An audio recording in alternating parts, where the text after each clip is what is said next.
Amigos, ¿cómo estamos? Qué gusto de verlos. Pastor Brian aquí con ustedes desde Coronilla, Lima, pero yo estoy en Rodríguez de Mendoza.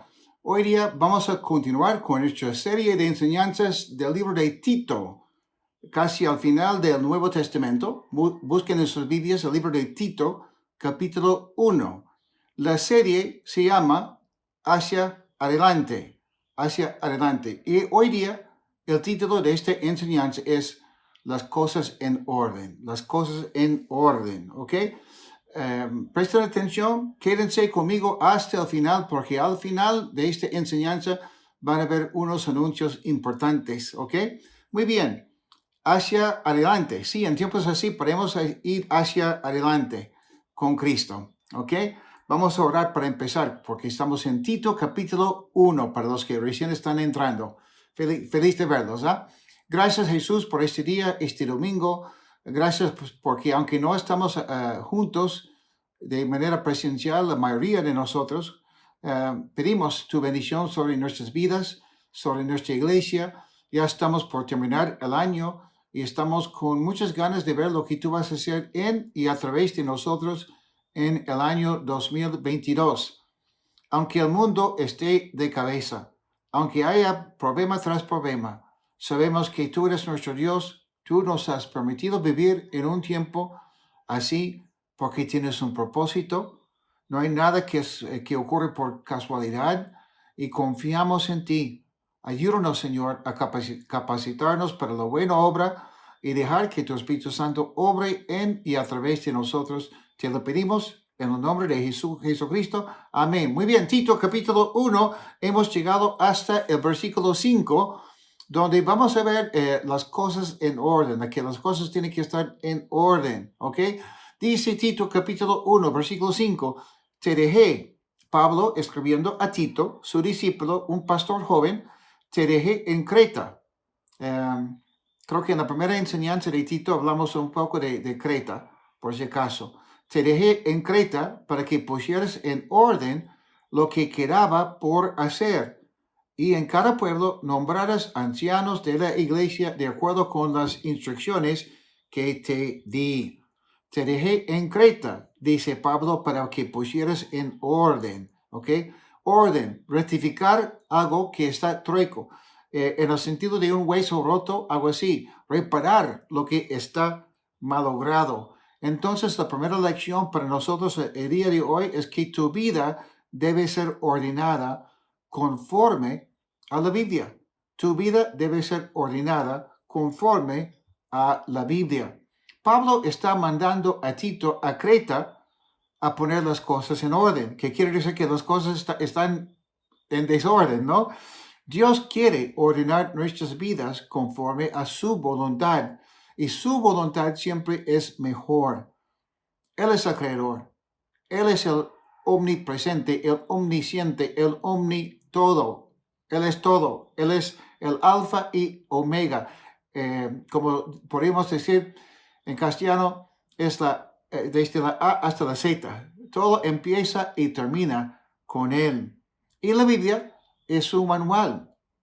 Aprendemos cómo vivir la vida como debe ser cuando leemos su manual, que es la Biblia. No leer su manual e intentar ordenar nuestras vidas a nuestra manera, porque esa es necesidad. Muchos dicen, ay, yo he leído la Biblia, pero ¿en qué momento lo pusiste en la práctica, no?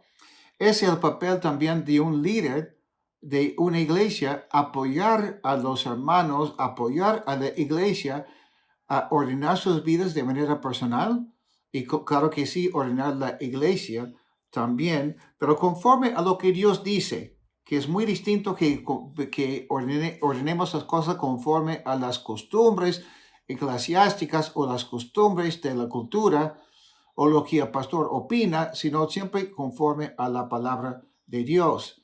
El mundo sí, como mencioné en la oración, el mundo está de cabeza hoy. Claro que sí, y según lo que entendemos en la Biblia, las cosas no van a mejorar, las cosas van a empeorar. ¿Y por qué? Porque la gente no deja a Dios ordenar las cosas. Prefieren las personas cuestionar lo que dice en algunos casos. Algunos cuestionan lo que Dios dice como si ellos fueran los omniscientes, ¿no? Los que saben, lo saben todo. En algunos casos es que son ignorantes de lo que Dios dice en la Biblia, pero no es excusa. Nunca ha sido excusa porque según Salmo 19 y otros pasajes también, los cielos cuentan la gloria de Dios. ¿Ok? Entonces, una persona que se da cuenta de la naturaleza, de lo que hay en el mundo, que tiene que aprender ciertas cosas acerca de cómo es Dios, entender que una persona no es Dios, mis deseos no me van a llegar al Dios vivo, el sol no es el Dios, el auto no es el Dios, el trabajo no es el Dios, el éxito tampoco, etcétera. Dios es mucho más grande, ¿no? Él es el creador de todo.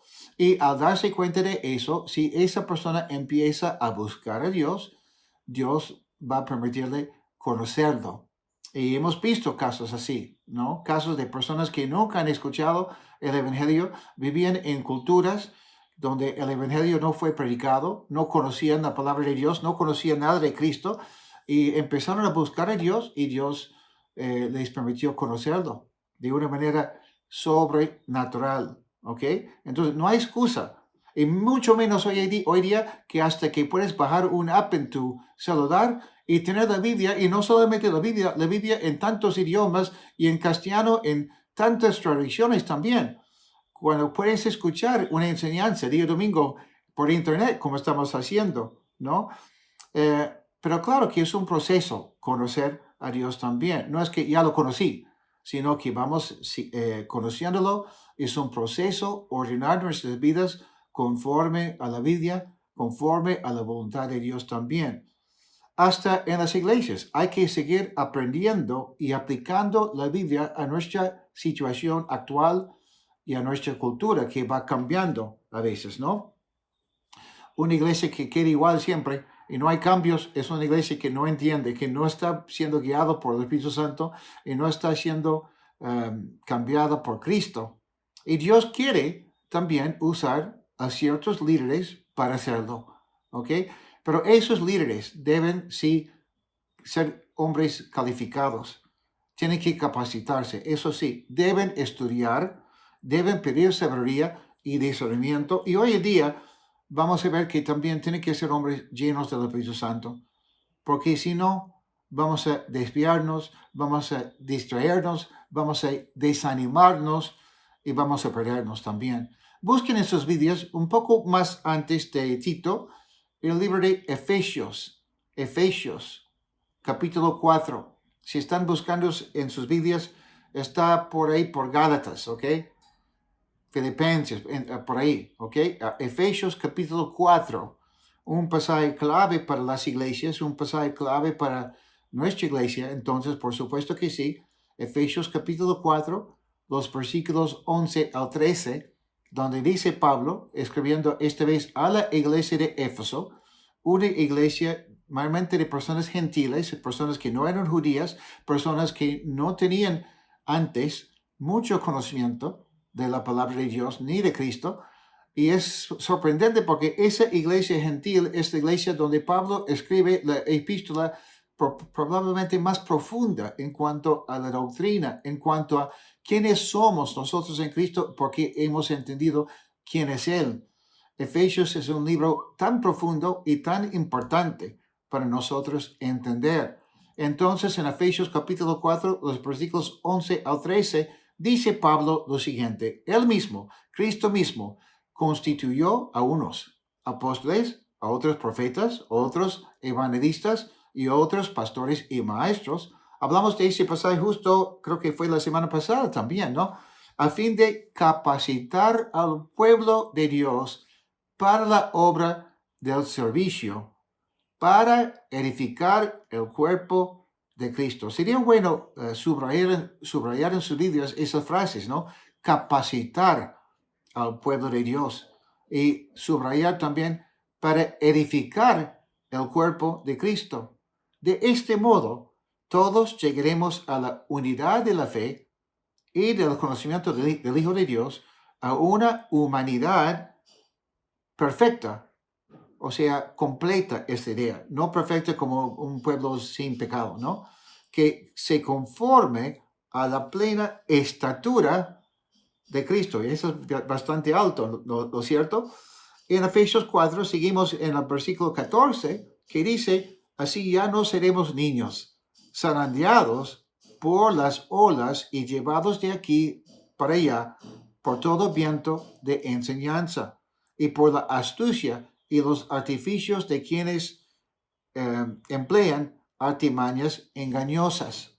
Más bien, al vivir la verdad con amor, creceremos hasta ser en todo como aquel que es la cabeza, es decir, Cristo.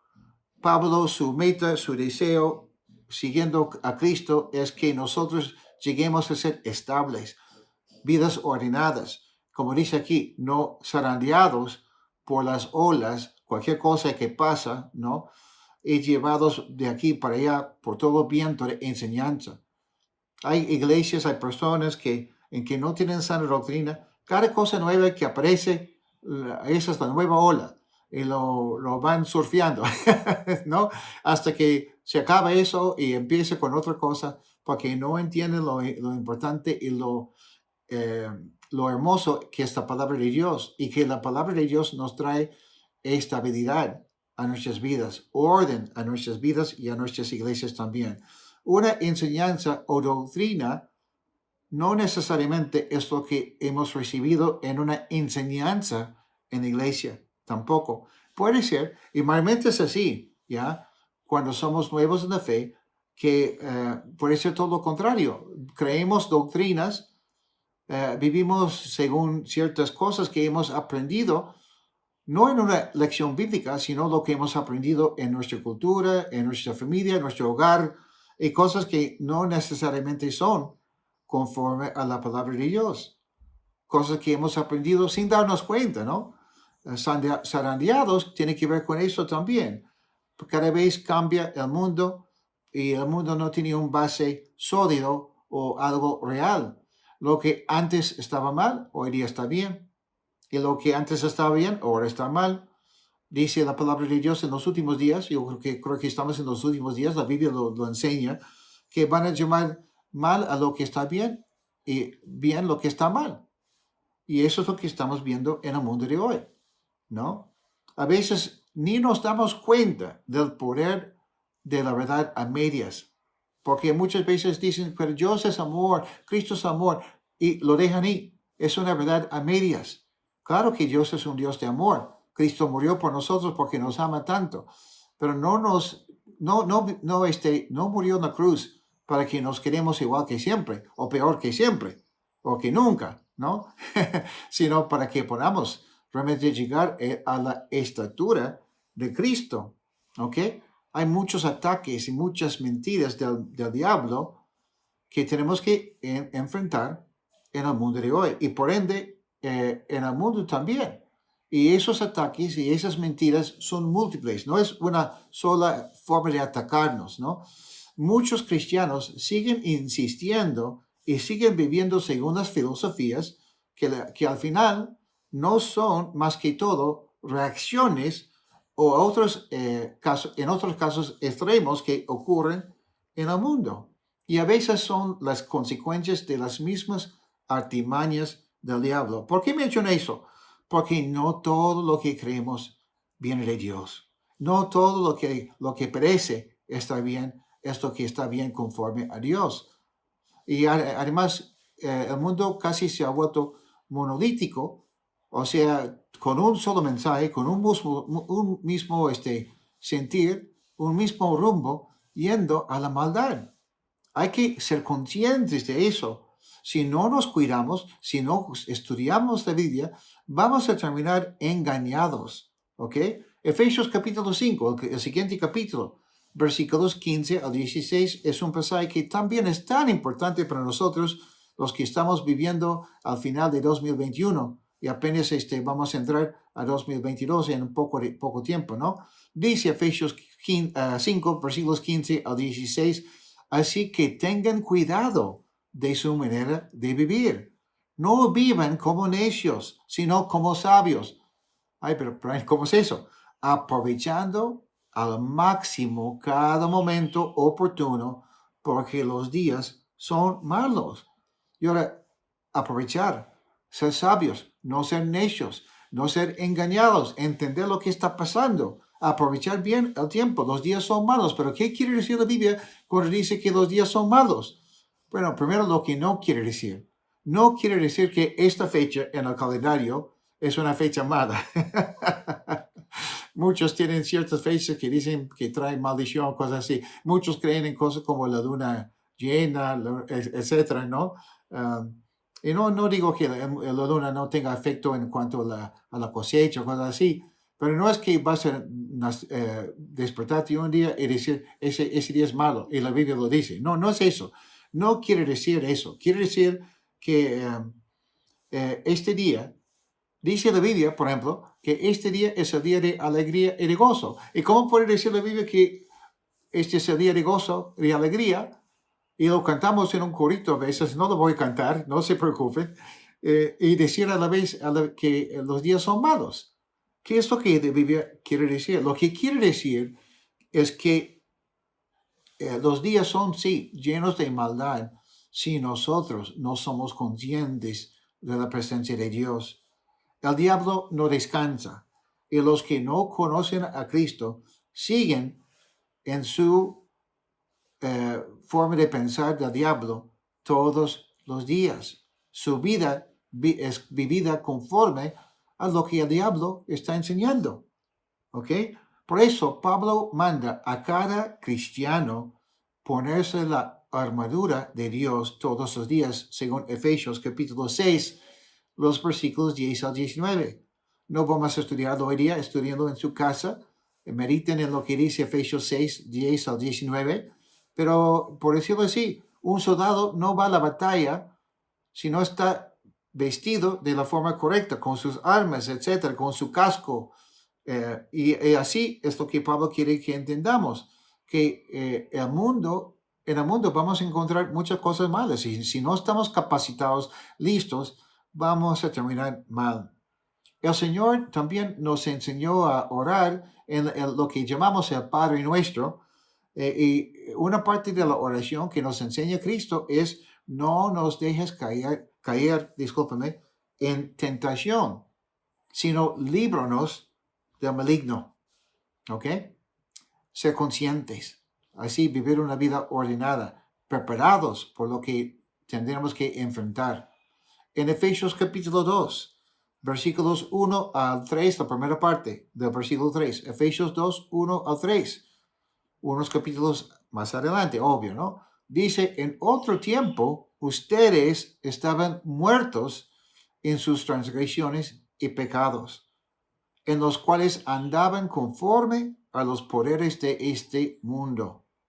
Se conducían según el que gobierna las tinieblas, según el espíritu que ahora ejerce su poder en los que viven en la desobediencia. Cuando dice aquí que estábamos muertos, quiere decir que hacíamos caso al diablo, al príncipe de la muerte, por decirlo así, ¿no? Y no vivíamos conforme a Cristo, no conocíamos a Cristo, y Cristo es la vida. Sí, podríamos escuchar, podríamos actuar, como dice aquí, estar muerto no quiere decir que no podemos hacer nada, porque esas personas hacían lo malo, y nosotros también hacíamos lo malo antes de conocer a Cristo.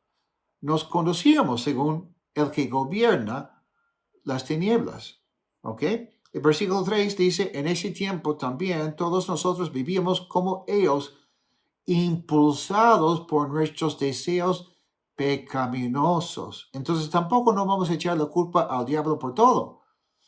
Tenemos que luchar también con nuestros propios deseos pecaminosos. Ordenar la vida conforme a la Biblia quiere decir, entre otras cosas, que el hecho que yo lo siento o que yo lo deseo no quiere decir necesariamente que está bien. Muchas veces mis deseos no son nada bueno. Lo contrario, mis deseos son pecaminosos. Y dice aquí, siguiendo nuestra propia voluntad y nuestros propósitos. Vividas egoístas, solo pensando en nosotros, en vez de buscar el reino de Dios. Si dejamos de ser guiados por Dios y por la Biblia, y al momento que dejamos de estar llenos del Espíritu Santo, vamos a volver también a nuestra vida pecaminosa.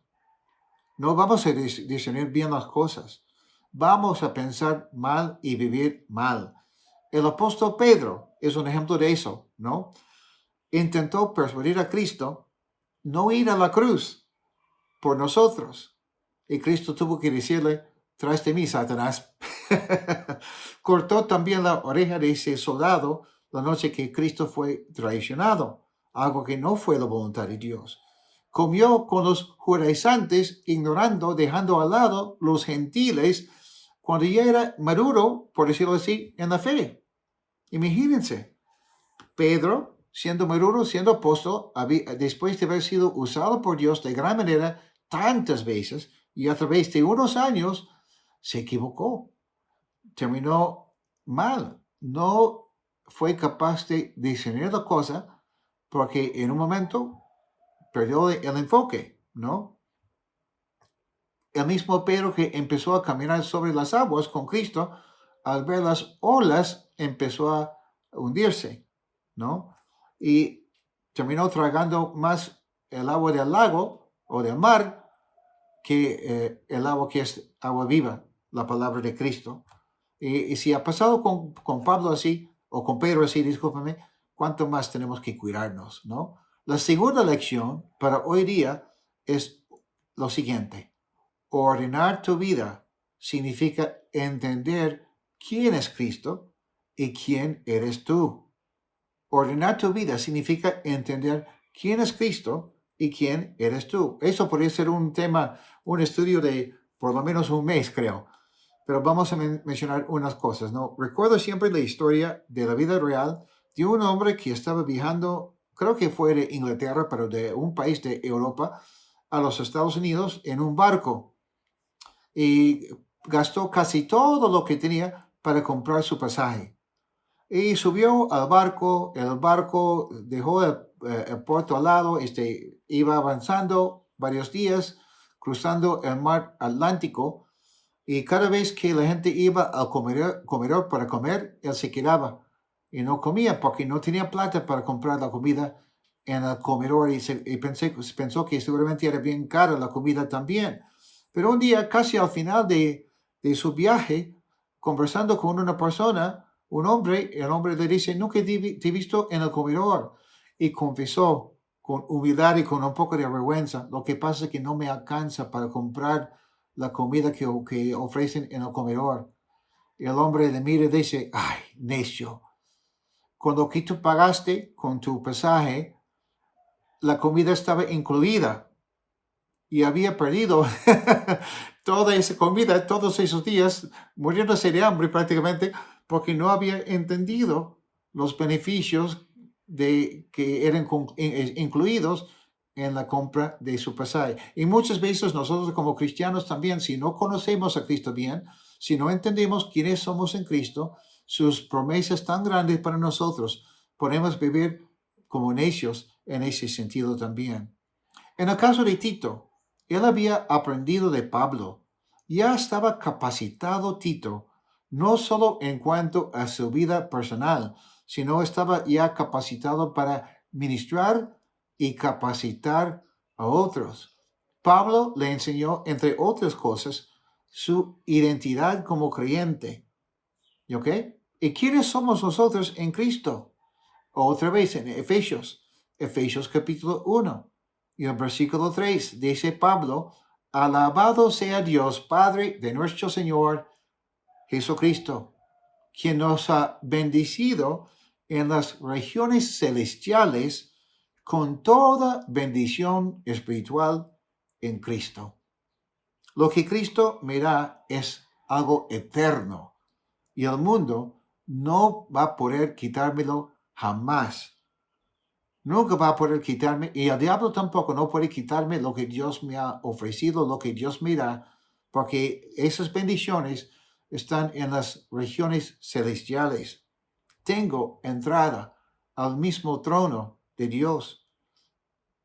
Puedo tener comunión con Cristo.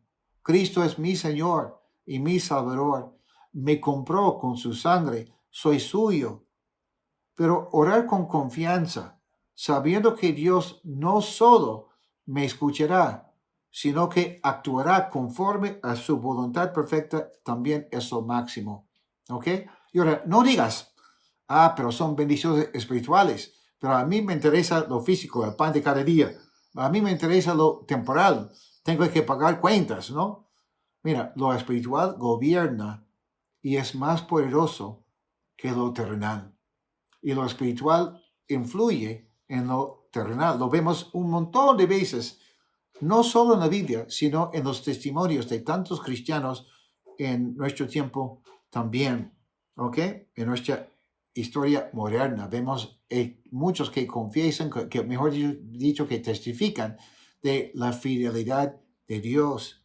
Si yo entiendo quién soy yo en Cristo, y es por su gracia, es por su misericordia, no porque soy buena persona, porque justo por eso vino Cristo, dio su vida en la cruz, entendiendo, sabiendo que éramos pecadores y que no alcanzábamos la gloria de Dios. Él entendió que un pecador jamás podía entrar a la presencia de Dios y por eso murió en la cruz, pagó tu deuda de pecado para que tú puedas ser perdonado, limpiado, tener una vida nueva en Cristo y la vida eterna para siempre. ¿Por qué no entregas tu vida a Cristo hoy si no lo has hecho antes? Podrías decirle a Jesús, sé que te necesito, perdóname porque te he pecado, perdóname porque te fallo, perdóname, Señor, por no buscarte, por no creerte, por no confiar en ti.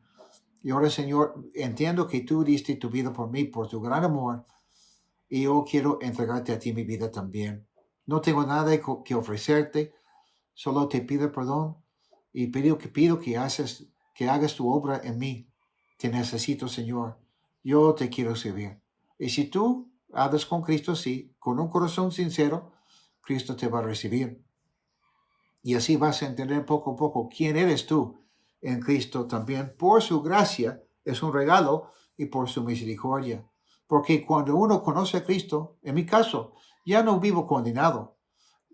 No soy perfecto, uy, me falta un montón. Yo pensé que después de tantos años de seguir a Cristo, que iba a ser más maduro, más perfecto, pero me falta todavía. Pero entiendo que no hay condenación para mí. Romanos, capítulo 8, los versículos 1 al 2, dice, por lo tanto, ya no hay ninguna condenación para los que están unidos a Cristo Jesús, pues por medio de él, la ley del Espíritu de Cristo, o de vida, discúlpame, me ha liberado de la ley del pecado y de la muerte. Si sé quién soy en Cristo, no vivo condenado, no vivo con ese sentido de culpabilidad. Tampoco no vivo preocupado demasiado. No vivo preocupado por lo que la gente opina de mí. Por ejemplo, es un ejemplo, ¿no? Sí, escucho lo que me dicen y si me están criticando para apoyarme, debo humillarme y recibir su consejo, su crítica. Y si oro y escucho con humildad lo que me dicen, voy a mejorar y voy a hacer, voy a darme cuenta que Dios está usando esas personas en mi vida. Pero si yo vivo demasiado preocupado por lo que podría pensar, decir o hacer las personas, yo realmente no he entendido quién soy en Cristo. Y sigo siendo una persona egoísta porque en vez de pensar en Cristo, en su gloria, estoy pensando en mí. También ahí entra el orgullo, ¿no?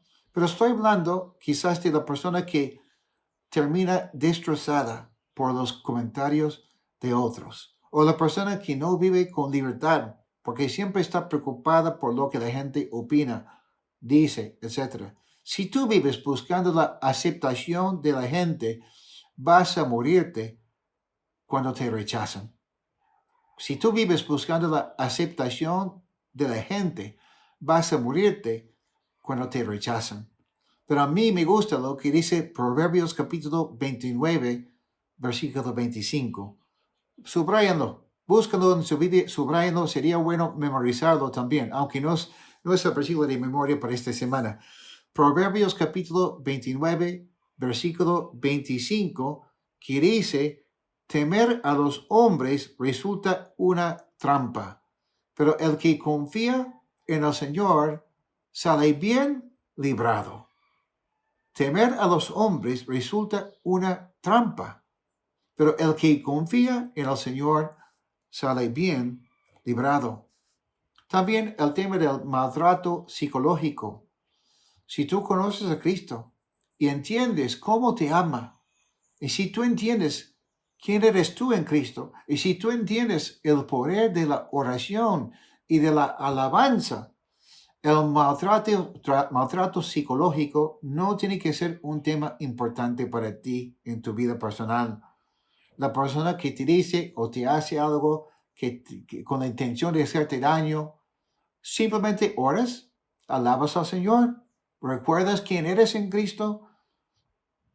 Si la persona se trata mal, esa persona va a ser incluso usada por Dios en tu vida de gran manera. ¿Cómo es eso?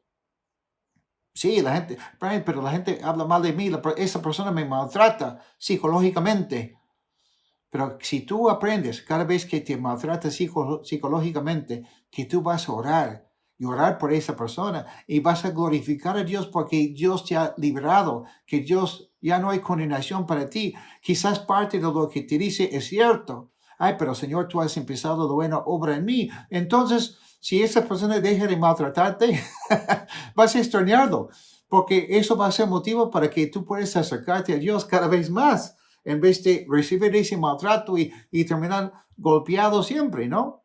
Bueno, volviendo a Efesios capítulo 5, Efesios capítulo 5, versículo 18, vamos a ver la tercera lección para hoy. La tercera lección para hoy, Efesios 5, 18, que dice, la tercera lección, una vida ordenada significa ordenar nuestras emociones. Una vida ordenada significa ordenar nuestras emociones.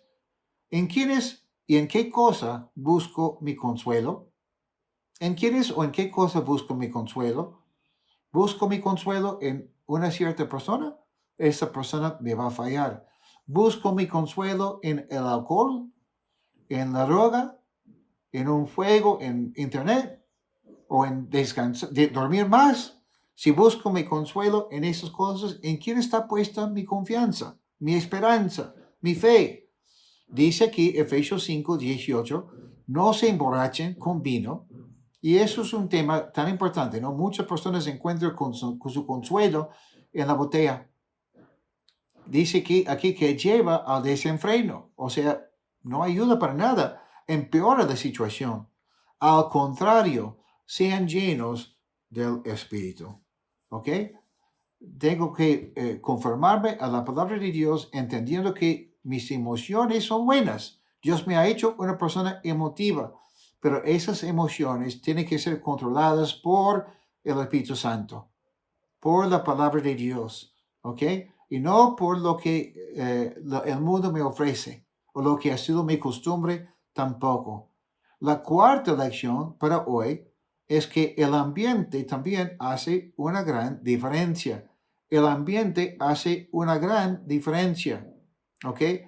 Orinar la iglesia para Tito significaría cambiar la cultura de lo que pasaba en ese tiempo que ellos pasaban juntos, no solo en lo que son los servicios o los cultos, como dicen algunos, ¿no? Sino en lo que pasaba en su tiempo libre entre los hermanos. No solo día domingo, sino lunes a sábado también, cuando los cristianos se encontraban. Cambiar esa cultura, porque dice Pablo que los creyentes eran terribles, ¿eh? Y cambiar esa actitud, esas costumbres, esa mentalidad en Creta era muy importante para el reino de Dios y para las personas. En Efesios capítulo 5, de nuevo, los versículos 19 al 20, dice, anímense unos a otros con salmos, himnos y canciones espirituales, canten y alaben al Señor con el corazón, dando siempre gracias a Dios, el Padre, por todo, en el nombre de nuestro Señor Jesucristo. O sea, un ambiente cuando Cristo es alabado, donde hay conversaciones No solo amenas, sino conversaciones edificantes que nos animan a seguir más a Cristo, que nos ayudan a cobrar ánimo en las cosas del Señor.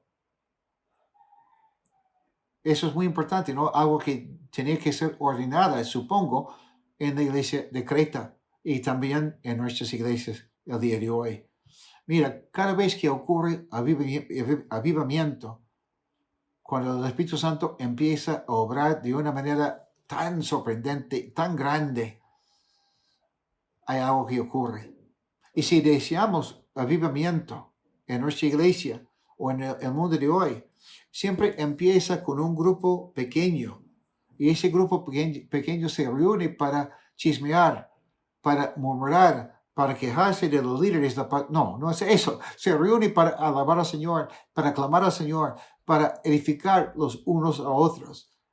¿Ok? Si deseamos avivamiento, empieza conmigo, empieza con el grupo pequeño en el cual yo paso tiempo. ¿Ok? Entonces, eso es muy importante. La quinta lección para hoy. Ordenar la iglesia significa aprender a pensar y actuar bíblicamente. Ordenar la iglesia, entonces, significa aprender a pensar y actuar bíblicamente. Los demás temas o problemas que estamos viendo en el mundo, como la homosexualidad, el tema de la identidad del género de las personas, el tema de la violencia, las pandillas, el crimen, el aumento del consumo de drogas, las personas que necesitan un trato psicológico porque pasan por tiempos de angustia, pánico, etc. El tema de las enfermedades de transmisión sexual, el aborto, todo eso surge por la falta de comprensión de lo que vemos en Efesios capítulo 5, versículos 21 al 31. Efesios 5, 21 al 31. Incluso muchos de los problemas que tenemos en las iglesias de hoy tienen que ver con este mismo ese mismo pasaje. Falta de respeto para el liderazgo. Iglesias manejadas por pastoras. Iglesias donde dicen el pastor tal y su esposa la pastora tal.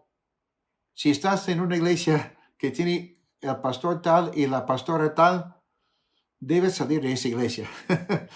Está en desobediencia a la palabra de Dios.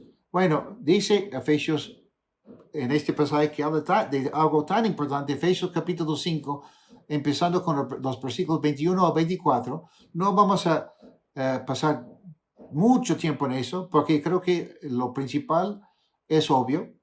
Dice que sométense unos a otros por reverencia a Cristo. Por eso, no debería haber un matrimonio entre dos que no quieren caminar juntos, siendo ambos sometidos a Cristo y con ganas de servirle. O sea, uno tiene un llamado de servir al Señor de tal manera, otro dice que no y piensan en casarse.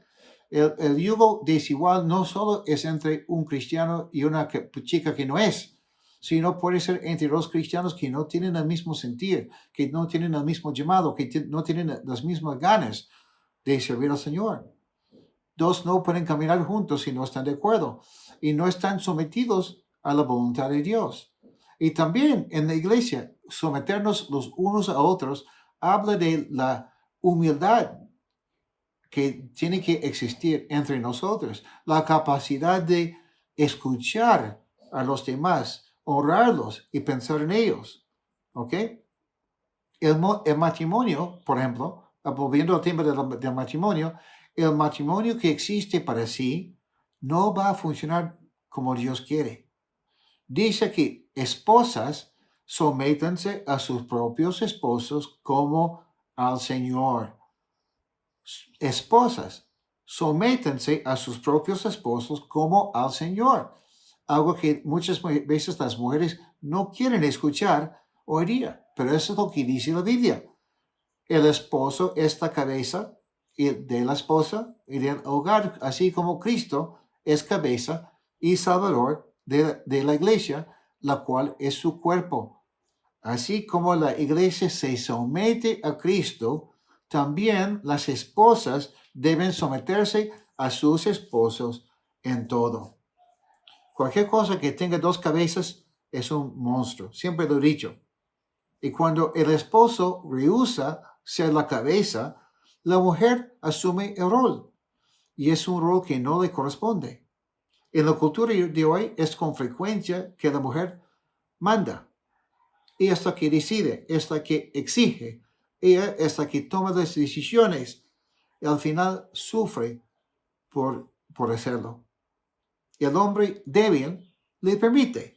En vez de buscar la voluntad de Dios, busca la paz en su matrimonio. Y su matrimonio se convierte en un ídolo para un hombre así. Termina sin el reino de Dios y termina sin la paz en su matrimonio también. Y la mujer que no quiere someterse está en rebeldía. No solo rebeldía con su esposo, sino rebeldía con Dios. No importa si asiste a la iglesia y es una guerrera de oración que siempre está ahí con las mujeres. Las demás tías le escuchan orar, pero Dios no le escucha a la mujer que no se somete a su esposo.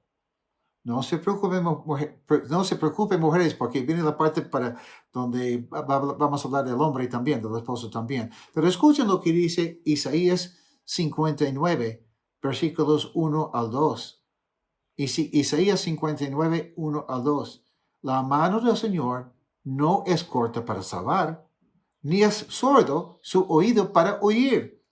Son las iniquidades de ustedes que los separan de su Dios. Son esos pecados los que lo llevan a ocultar su rostro para no escuchar. En Santiago capítulo 4, versículo 6, dice Dios en su Biblia, pero Él nos da mayor ayuda con su gracia.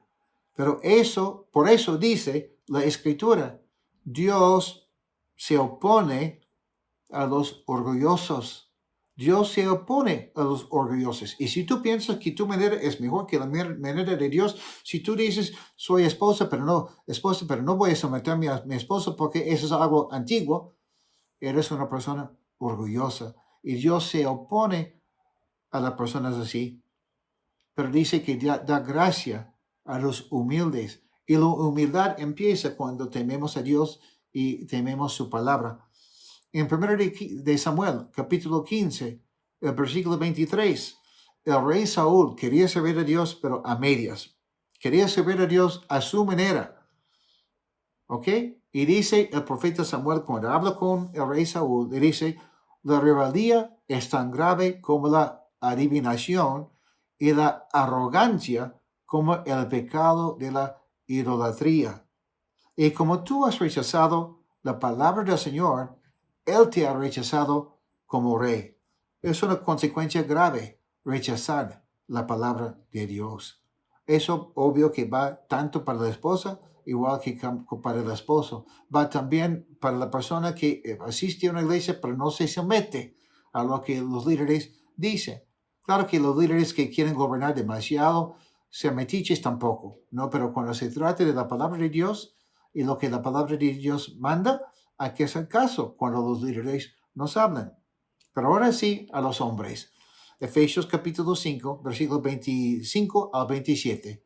Esposos, amen a sus esposas, así como Cristo amó a la iglesia y se entregó por ella para hacerla santa. Esposo, una pregunta, ¿amas a tu esposa con ese compromiso como Cristo tiene contigo? ¿Tú piensas en lo que es mejor para tu esposa o eres un hombre egoísta, machista? ¿No estás dispuesto a apoyar en ciertas cosas porque dice esa cosa de mujeres? No, no es así.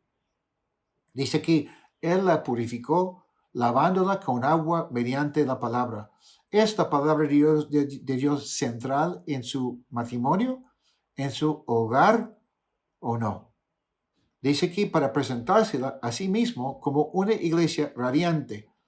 ¿Cómo va a ser el día cuando tú te pares delante de Dios y su trono y Dios te pregunta, a ver, ¿cómo está tu esposa conmigo? ¿Qué es lo que tú has hecho para animarla, para edificarla, para apoyarla a crecer en la fe? Dice aquí que tiene que presentarla como sin mancha, ni arruga, ni ninguna otra imperfección. Tu esposa, discúlpame por decirlo así, pero tu esposa se ha vuelto vieja porque tú le has hecho preocupar demasiado. Por eso ya tiene muchas arrugas por tu culpa. No, queremos que nuestras esposas brillen con el amor de Cristo, que sean santas e intachables también. La presencia del esposo en la casa es tan importante, pero tiene que ser una presencia activa. El esposo es el representante de Cristo en la casa y su papel es apoyar a la esposa a crecer y luego apoyar a los hijos a crecer en la fe también. Es el esposo, entonces, que tiene que ser la cabeza en el hogar. Cualquier cosa con dos cabezas es un monstruo, lo repito. Y cuando el esposo rehúsa ser la cabeza y la mujer asume ese rol, es un rol que no le corresponde. Él es el esposo, entonces, que es culpable cuando la mujer es cabeza del hogar. Cuando es la mujer que pone los pantalones. Ay, pero pastor, tú no sabes que mi esposa tiene su carácter. Bueno, vas a dar cuentas, rendir cuentas a Dios por no aprender a ser firme con amor y ser el hombre del hogar. En 1 de Pedro, capítulo 3, versículo 7, dice, de igual manera, ustedes esposos sean comprensivos en su vida conyugal, tratando cada uno a su esposa con respeto, ya que como mujer es más delicada, y ambos son herederos del grato don de la vida. Así nada estorbará las oraciones de ustedes.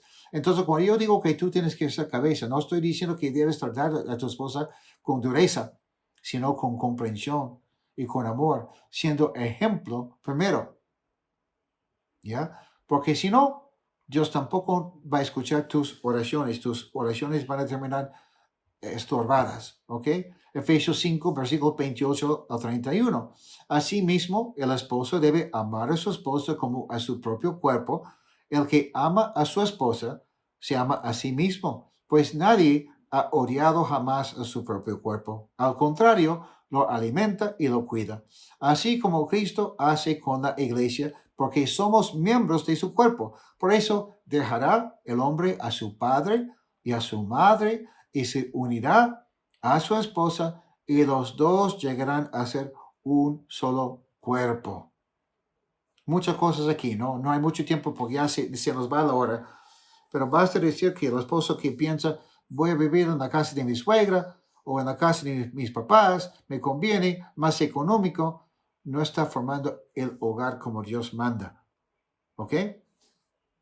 Dice, bueno, dice, volviendo a Tito, en el capítulo 1, versículo 12, vemos que dice, bueno, vamos a decirlo así primero, ¿ya? Tanto en Creta, igual que en Éfeso o en Corinto, y en toda la zona de Asia, donde Pablo estaba plantando iglesias, había mucha confusión en cuanto al matrimonio, en cuanto a la vida sexual, en cuanto a la cultura.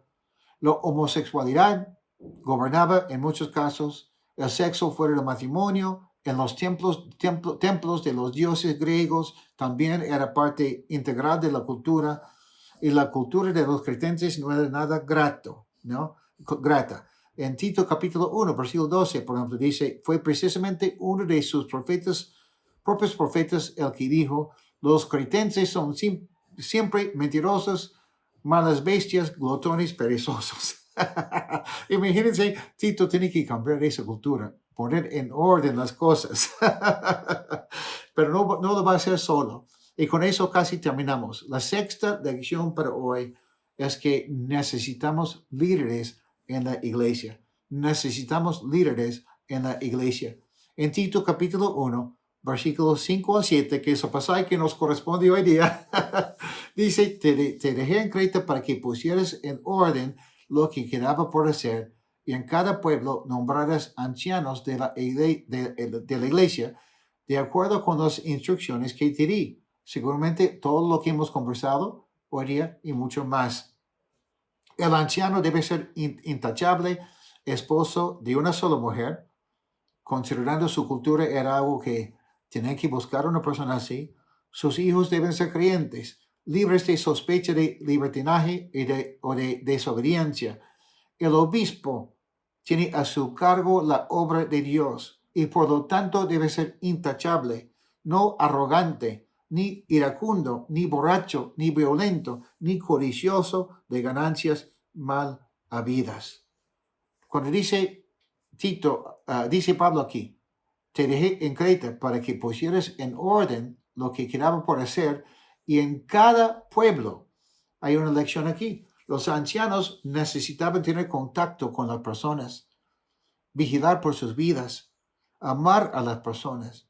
Cada ciudad necesitaba y necesita hasta el día de hoy una luz, una iglesia bien formada que esté creciendo en la gracia y en la palabra de Cristo. Y cada iglesia necesita por lo menos un pastor. Por eso estamos orando por el proyecto 7up, 7 iglesias levantadas para glorificar a Dios, y que esas iglesias en su tiempo, si Dios lo permite, también podrían plantar otras iglesias. Al inicio puede ser un grupo de personas que se reúnen, que aman a Cristo y que ponen en la práctica lo que dice Hechos 2:42, que dice, hablando de la iglesia primitiva, se mantenían firmes en la enseñanza de los apóstoles, en la comunión, en el partimiento del pan y en la oración. Pero después de no mucho tiempo, necesitan esos grupos a un pastor. Y ser pastor es un llamado, pero es más de un llamado. Requiere capacitación. Tampoco es que uno decide ser pastor y se lanza y planta una iglesia. Debe ser reconocido como pastor. En este caso, Pablo está mandando a Tito con la autoridad de nombrar los que van a ser ancianos y obispos, o sea, líderes y pastores. El anciano dice aquí que debe ser intachable, madurez, y no necesariamente de la edad del hombre. Intachable no quiere decir perfecto tampoco, sino que no haya nada que lo descalifica, que su vida sea de tal manera que anima a las personas a seguir a Cristo. Si cada persona que es creyente debe estar llena del Espíritu Santo, cuanto más el líder, el anciano, el pastor, escuchar lo que Dios quiere y permanecer en la obra, pero no ser rígido tampoco. Los cambios sí son necesarios y de mucha ayuda, pero siempre y cuando sirven para la edificación del cuerpo de Cristo. ¿Ok? Cuando Pablo habla a los efesios de que el hombre tiene que ser medido de una sola mujer, y aquí también lo menciona, no quiere decir que tiene que ser casado, sino que no tenga más de una esposa. Eso significa también que es un hombre constante, ¿no? Y un hombre que es capaz de mantener un compromiso en lo bueno y en lo malo. No significa necesariamente que puede ser un hombre divorciado, puede ser, y puede ser un hombre divorciado y casado de nuevo también, dependiendo de las circunstancias, ¿ok? Dice aquí que sus hijos deben ser creyentes, libres de sospecha, de libertinaje o de desobediencia. ¿Cómo es eso? Me encanta Deuteronomio capítulo 6, versículos 4 al 9, que dice, escucha, Israel, el Señor nuestro Dios es el único Señor. Ama al Señor tu Dios con todo tu corazón y con toda tu alma y con todas tus fuerzas. Grábate en el corazón esas palabras que hoy te mando. Incúlcaselas, discúlpame, continuamente a tus hijos. Háblales de ellas cuando estés en tu casa y cuando vayas por el camino, cuando te acuestes y cuando te levantes. Átalas a tus manos como un signo. Llévalas en tu frente como una marca. Escríbelas en los postes de tu casa y en los portones de tus ciudades. Habla de una persona que hace la palabra de Dios central en su hogar. No habla necesariamente de un hombre que manda a sus hijos a estudiar la Biblia 2 horas cada mañana antes de ir al colegio o algo así. Habla de una persona que los hijos ven en él y ven en su hogar que la palabra de Dios es valorada, que se aplica a la vida cotidiana. Que cuando salen al parque, cuando salen a hacer compras, recuerden la palabra de Dios. Cosas así. Habla también de la disciplina en la casa. El padre que dice, yo dejo a mis hijos la opción, si quieren asistir a la iglesia o no. No es eso. Josué, capítulo 24, versículo 15. Dice Josué, pero si a ustedes les parece mal servir al Señor, elijan ustedes mismos a quienes van a servir. A los dioses que sirvieron sus antepasados al otro lado del río Eufrates, o a los dioses de los amorreos, en cuya tierra ustedes ahora habitan. Pero por mi parte, voy a dejar a mis hijos tomar su decisión si quieren servir al Señor o no. No dice así. Por mi parte, mi familia y yo serviremos al Señor. No les dejó a sus hijos la opción. Pero no solo eso, dijo, serviremos al Señor. Querían que sus hijos sirvieran al Señor con Él. Servir al Señor, participar en la iglesia debe ser un ministerio de la familia, no solo de unos cuantos, ¿no? Bueno, volviendo a Tito, capítulo 1, versículo 7. El obispo tiene a su cargo la obra de Dios y por lo tanto debe ser intachable, no arrogante, que influye en toda la iglesia si el pastor es arrogante. En cambio, si el pastor es humilde, eso también influye en toda la iglesia. Ni iracundo. Habla también del hombre amargo, que el pastor no debe ser un hombre amargo, sino gozoso, amoroso, ni borracho, ni violento, ni codicioso de ganancias mal habidas. Lo que no dice es que el pastor tiene que ser un trome necesariamente en la palabra de Dios. El pastor sí tiene que tener el don de enseñar, como dice Timoteo, pero también está aprendiendo, ¿no? Lo que no dice es que tiene que terminar sus estudios en un seminario bíblico. No dice que tiene que ser el hombre más inteligente de la iglesia tampoco. Y no dice que no puede tener plata. Lo que dice es que no puede ser codicioso de ganancias mal habidas. Tampoco quiere decir que el pastor tiene que ser siempre un hombre de plata. Puede ser quizás el hombre más pobre de la iglesia. Pero lo que está diciendo, para dar un resumen, es que tiene que ser un hombre lleno del Espíritu Santo. Un hombre con la costumbre de alimentarse de la palabra de Dios. Y probablemente, cuando vemos los otros requisitos, no iracundo, etc., una buena alimentación de comida también, para que pueda pensar bien, vivir bien, etc. ¿Ok? Bueno, mencioné que al final íbamos a mencionar unos anuncios, ¿ok? Este miércoles a las 8 de la noche, yo voy a estar en vivo aquí en Facebook. Vamos a hablar un poco del ayuno, ¿ok? Del ayuno.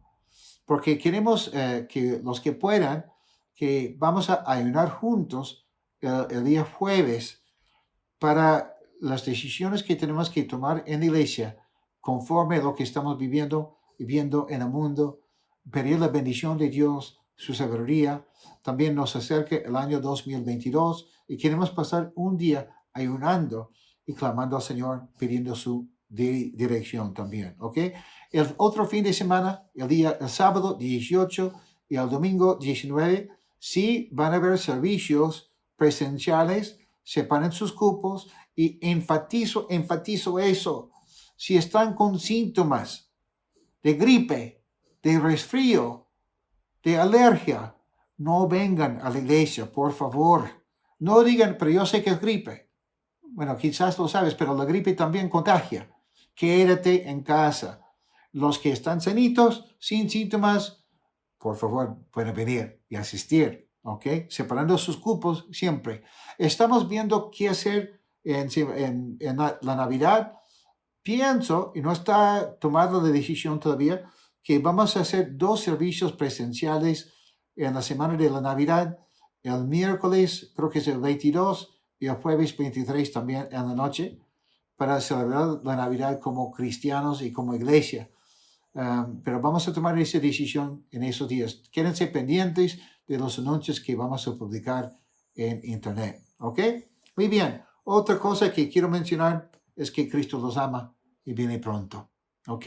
En las preguntas vamos a poner los versículos de memoria para esta semana. Es Salmo 119, versículos 1 y 2. Es tan importante memorizar la Biblia.